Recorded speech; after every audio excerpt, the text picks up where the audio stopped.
Siis rada oli, kuidas meeldis? Väga lahe, et niisugune vahelduv.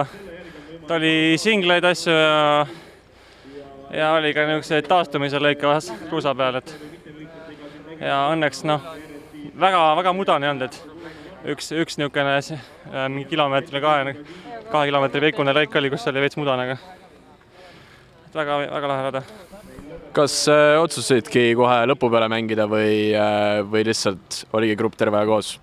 See oli sõidu käigus tavaliselt taktika tekib, aga kui ma seal viimase pundiga kokku jääme, kes seal oli neljakesi, et sealt ma teadsin, et mul on päris hea finiš, et ei olnud nagu põhjust kusagil väga mõnul rünnata, et ma võisin nagu julgelt finiši peale jätta asjad, aga tegelikult mul vedas ka, et mul viimases kurvis viskas kumm seal õhu välja, et tühja kummiga tulin seal viimased 100 meetrit, et suht napp oli, et see ikka tagant tulid ikka väga lähedale.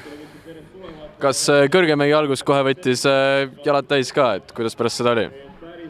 Jah, et see oli niisugune hea soojendus jah, et või kellel tõmbas jala täis, et õnneks ma saan eest startida, et siis väga hull ei olnud, ja ma olen seda nii palju sõitnud ka siin aastate jooksul, et tean, mis see tähendab, et ei olnud väga hull.